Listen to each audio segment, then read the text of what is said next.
They say that Bruce Lee was a father of mixed martial arts. That bothers me.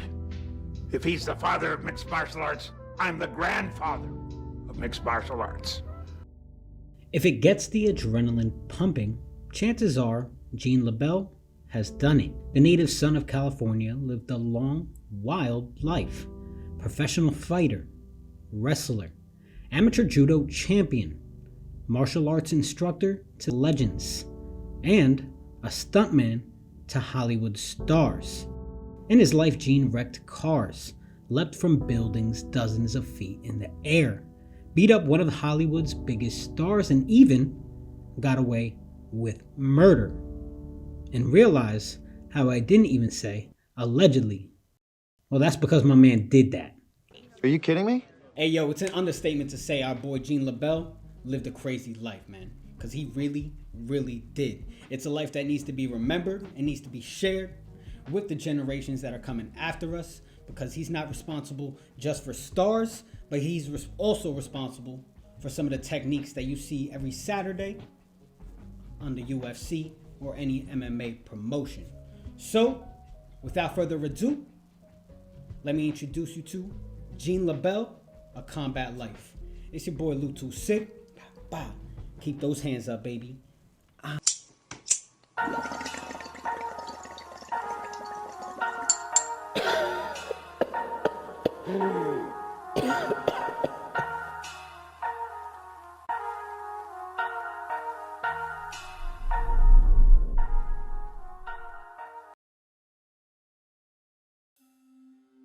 Gene Lebell was literally born into the fight game.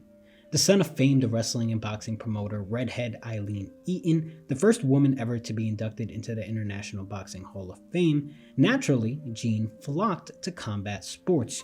It wasn't until his teens when he was in the ring for a sparring session with legendary boxer Sugar Ray Robinson that Gene knew where his path was headed. And yo, that means, let's just say, my man got the beats put on him. He learned that boxing really wasn't his sport. But that's cool. That's all good. Because at that very moment, when one opportunity closes, another one opens. And your boy, Judo Gene, was officially born. Using his mother's connections in the wrestling game, Lebell got close and personal with some of the biggest stars of the day. Feeling confident he'd enter his first judo gym, sure, he'd dominate. Instead, he'd be dominated by a man half his size. I went against a very short man who threw me high in the air. I jumped right up and said, "I bet you can't do that again." He did it again. Then I decided I had to learn this stuff. It would take Gene a year to beat that man. In that time, he became obsessed with judo, learning various holds and takedowns. At 21, he was a prodigy, winning back-to-back AAU national championships in 1954 and 1955. At this point in his career, Lebell, enthralled in the sport, chose to take his training abroad. And naturally, Japan, a country with a rich history for grappling and combat, seemed like the perfect fit. And at this time, y'all, while living in Japan, it was at this time where the life of Gene Lebell, it really started to flourish, man. My man really became known all over the country because he was just that nice at judo. He would go to gyms all over the country. He would run things called a slaughter line. And if you're a boxer or something, it's similar to like a gauntlet where you would just face one person, one after the other, the top dudes in the gym, and you just get them out of there until they can get you out of there. And the rumor was my man was able to beat 20 dudes one time at once before he got beat.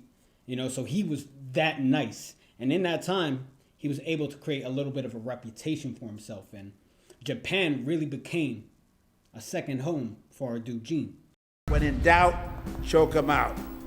And you've got a nice neck for choking.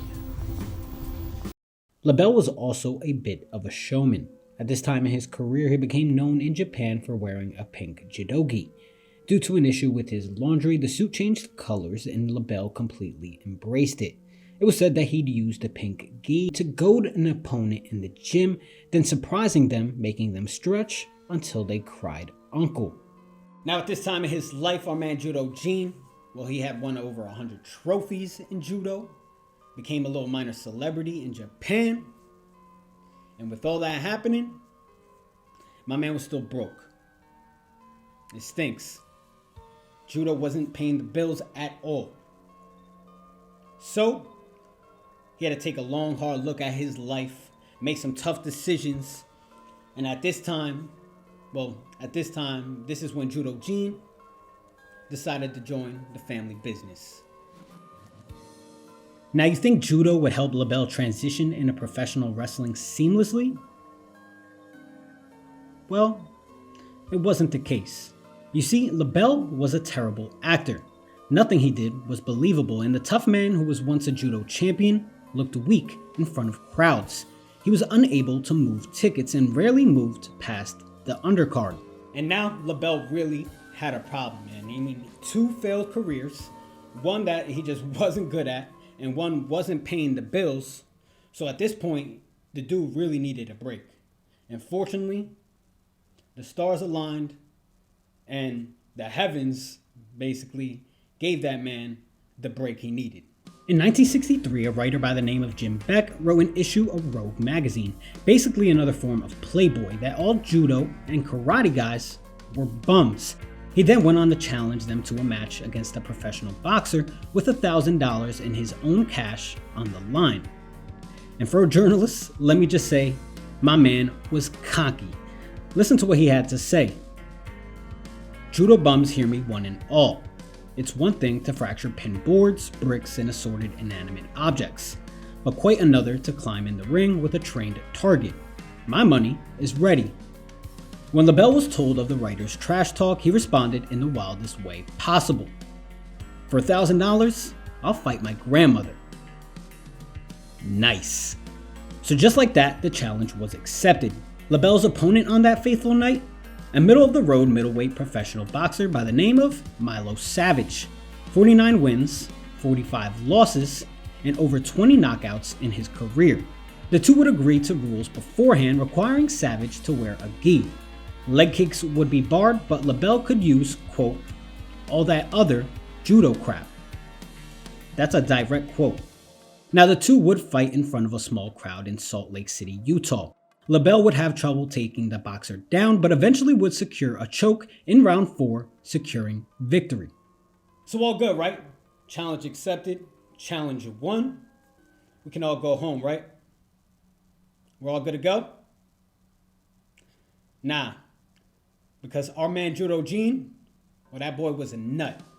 So because it was a mixed rules match, the boxing referee in charge didn't understand what he was seeing on the ground, not recognizing Savage was in a deep choke. Unable to escape, Savage threatened to bite Lebell, but Gene threatened to gouge out his eyes. Instead, the referee wandered around the fighters until Savage was limp. Once he was pulled off, Lebell celebrated by stepping on his opponent, igniting a riot.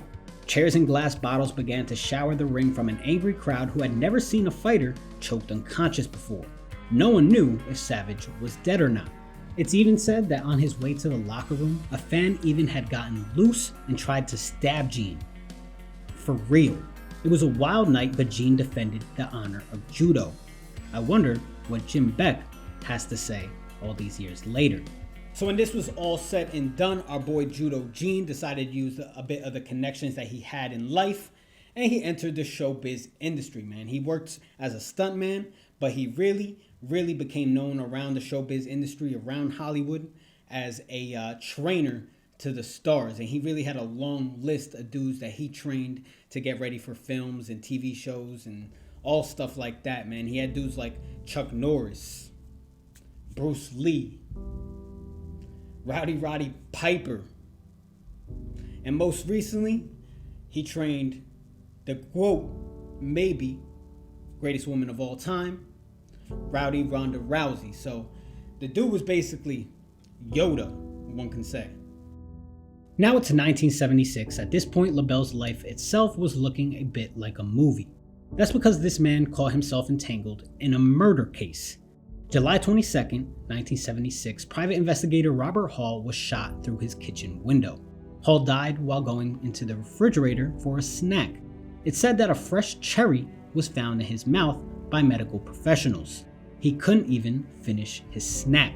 Police would charge a man by the name of Jack Ginsburg with the crime. They'd alleged Lebell was his getaway driver and that the three men had all been friends and business partners until things went bad.